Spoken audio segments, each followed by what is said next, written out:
from the moment my sister was diagnosed, I thought, oh, I'm on the clock. My advice for caregivers, you'll be entering a period of your life that will not be kind of one and done. It won't be over with in a week or a month.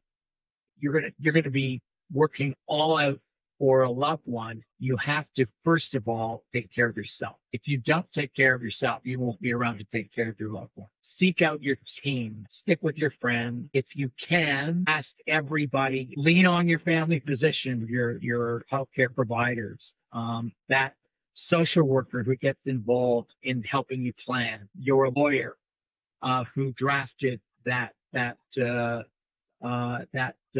power of attorney document, those power of attorney documents, the people at the day program where you bring your loved one. All of those people are part of your team.